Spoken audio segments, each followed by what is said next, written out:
जय माता दी दोस्तों। आप सभी का स्वागत है हमारे YouTube चैनल में। दोस्तों, गणेश चतुर्थी पर्व का लोग बेसब्री से इंतज़ार करते हैं। इस दिन लोग अपने घर में गणपति की स्थापना करते हैं। ये जो गणेश चतुर्थी का पर्व है, गणेश का ये पर्व 10 दिनों तक चलने वाला है और इस पर्व में 10 दिनों तक गणपति की खूब सेवा की जाती है। तरह तरह के पकवानों से गणपति को भोग लगाया जाता है। इस समय सब भक्तिमय हो जाते हैं और गणपति की पसंदीदा चीज़ों को इस दौरान शामिल किया जाता है। पूरे विधि विधान से पूजा की जाती है, आरती की जाती है, दीपों के द्वारा सजाया जाता है। 10 दिन के बाद अनंत चतुर्दशी के दिन भगवान गणेश का जोर शोर के साथ विसर्जन भी किया जाता है। लेकिन इस सब में एक चीज़ बहुत महत्वपूर्ण होती है, वो होती है गणपति को स्थापित करने का शुभ मुहूर्त, कि किस शुभ मुहूर्त में उनकी स्थापना की जाए जो आपके लिए सबसे अधिक फलदायी हो। किस तरह से भगवान गणेश की पूजा पाठ की जाए, किस तरह से भगवान गणेश को प्रसन्न किया जाए। तो आज की इस वीडियो में हम आपको इन सभी चीज़ों के बारे में विस्तार से बताएंगे। कुंभ राशि के जातक किस तरह से भगवान गणेश का आशीर्वाद प्राप्त कर सकते हैं और इन दिनों में ज़रूरी नहीं आप 10 दिनों तक भगवान गणेश को स्थापित करें, उनको अपने घर लेकर आएँ। आप अपनी इच्छा के अनुसार 1 दिन, 1.5 दिन, 3 दिन, जितने चाहे उतने दिनों के लिए गणपति को घर पर ला सकते हैं। तो वीडियो को अंत तक ज़रूर देखें। चैनल पर पहली बार आए हैं तो चैनल को सब्सक्राइब ज़रूर करें और जुड़ जाएं हमारे चैनल के साथ। यहाँ आपको समय समय पर सभी जानकारियाँ मिलती रहेंगी। तो गणपति जो ये गणेश चतुर्थी है, ये 10 सितंबर को है।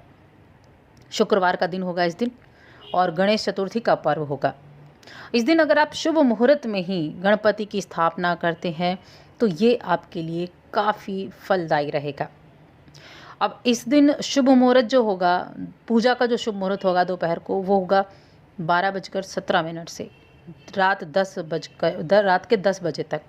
तो ऐसे में आप 10 सितंबर के दिन 12 बजे के बाद कभी भी गणपति की स्थापना और पूजा कर सकते हैं। ये शुभ मुहूर्त है, तो इस समय में आप गणपति को अपने घर ला सकते हैं विधि विधान के साथ, ढोल नगाड़ों के साथ, और अपने घर पर उनको स्थापित कर सकते हैं। जब भी हम शुभ मुहूर्त में गणपति को अपने घर में बिठाते हैं तो घर में खुशहाली आती है और साथ ही मनोकामनाएं भी पूर्ण होती हैं।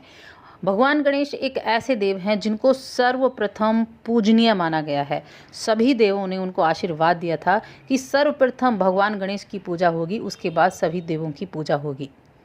तो ये एक ऐसा समय होता है 10 दिनों का जब हर कोई भगवान गणेश को प्रसन्न करता है, हर कोई भगवान गणेश की पसंदीदा चीज़ें करता है, पसंदीदा पकवान बनाता है, उनको भोग लगाता है और इस तरह से उनकी सेवा करता है जैसे किसी अपने की सेवा की जाती है। तो आप भी इसी तरह से भगवान गणेश का आशीर्वाद प्राप्त कर सकते हैं। आप भी इसी तरह से भगवान गणेश की कृपा के पात्र बन सकते हैं। विघ्नहर्ता आपके सभी दुखों को दूर करेंगे। अब इस पूजा के नियम क्या है, अब ये पूजा आपको करनी कैसे है?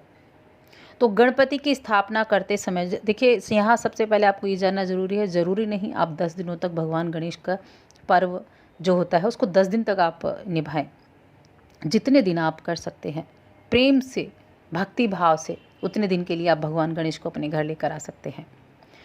तो आपको करना क्या है, गणपति की स्थापना करते समय आपको सबसे पहले चौकी पर जल छिड़कना है और इसे शुद्ध करना है।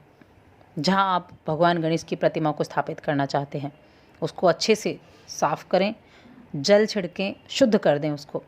इसके बाद वहां लाल वस्त्र बिछाएं और उस पर अक्षत छिड़कें। अक्षत यानी कि चावल, लाल वस्त्र बिछाकर अब भगवान गणेश की प्रतिमा या मूर्ति की स्थापना करें। इसके बाद भगवान गणेश को स्नान कराएं। मूर्ति के दोनों तरफ आपको रिद्धि सिद्धि के रूप में एक एक सुपारी जरूर रखनी है। गणपति के दाईं ओर जल का कलश रखें और हाथ में अक्षत लेकर भगवान गणेश का ध्यान करें और उनका आवाहन भी करें। इस दौरान गणेश जी के मंत्र का जप आपको ज़रूर करना है। ये मंत्र बड़ा ही उत्तम और ये बड़ा ही फल देने वाला मंत्र माना जाता है। ओम गण गणपते नमः। ओम गण गणपते नमः। बहुत कुछ इस मंत्र में छिपा है। इस मंत्र का जप आपको ज़रूर करना है। अब भगवान गणेश की स्थापना हो गई, भगवान गणेश की पूजा पाठ आपको इस तरह से करनी है, आवाहन करना है। उसके बाद भगवान को अर्पित क्या क्या चीज़ें की जाती हैं। तो गणपति स्थापित करने के बाद भगवान को सिंदूर, केसर, हल्दी, चंदन, मौली, मौली जिसको कलावा भी बोलते हैं, लाल पुष्प, जनेऊ, मोदक और नारियल, ये सभी सामग्री उनको चढ़ाई जाती हैं, अर्पित की जाती हैं। आखिर में गणेश जी को लड्डुओं का भोग लगाया जाता है। आप 11 लड्डू भी रख सकते हैं, 21 लड्डू रख सकते हैं अपनी सामर्थ्य के अनुसार। लड्डू का भोग ज़रूर लगाएं। लड्डू जो होते हैं, मोदक हैं, वो उनको बड़ा ही प्रसन्न होते हैं। उसके बाद आरती के बाद आप गणेश प्रतिमा के पास 5 लड्डू रखकर बाकी के लड्डू ब्राह्मणों में या फिर गरीबों में बांट दें और साथ ही खुद भी उस प्रसाद को, उस लड्डू को ग्रहण करें।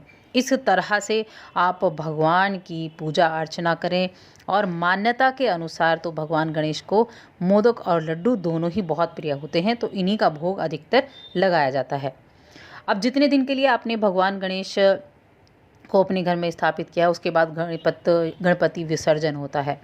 10 दिनों तक के लिए किया है, तो 10 दिन बाद तो विसर्जन होना ही होना है, अनंत चतुर्दशी के दिन। लेकिन जितने भी दिनों के लिए आपने घर में गणेश जी को बिठाया है, उतने दिनों के बाद आपको गणेश विसर्जन करना है। तो अनंत चतुर्दशी का दिन जो है, 10 दिन तक जब रखे जाते हैं, तो ये अनंत चतुर्दशी का दिन होगा 19 सितंबर 2021। तो इस दिन आपको गणपति का विसर्जन करना है, गणपति को विदाई दी जाती है। तो ये 19 सितंबर से शुरू होकर 20 सितंबर तक रहेगी, जो कि गणेश विसर्जन का समय होगा। तो इस दिन जो विशेष शुभ मुहूर्त होगा वो होगा, सुबह का तो होगा 7:39 से दोपहर 12:14 तक। उसके बाद शाम का मुहूर्त होगा 6:21 से 10:46 तक। ये अनंत चतुर्दशी का दिन है। इस पूरे समय में जब आप गणेश जी को अपने घर पर बिठाते हैं, इस पूरे समय में आपको एक मंत्र, इसका जाप जरूर करना है और सच्चे मन से आपको भगवान गणेश की आरती भी करनी है।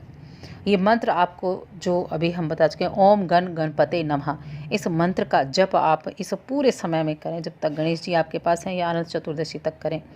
निश्चित रूप से जब आप सच्चे मन से किसी चीज़ की कामना करते हैं, जब आप सच्चे मन से प्रार्थना करते हैं, तो वो इच्छा आपकी ज़रूर पूरी होती है।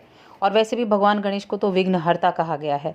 सच्चे मन से मांगेंगे तो सारे विघ्न दूर होंगे, हर कष्ट दूर होगा और जीवन में सुख, समृद्धि, शांति, धन, वैभव सब कुछ आता है भगवान गणेश की अकेले की पूजा करने से। तो इस गणेश चतुर्थी पर आप ये ज़रूर करके देखें और चैनल को भी सब्सक्राइब कर लें। वीडियो को लाइक और शेयर करना बिल्कुल ना भूलें।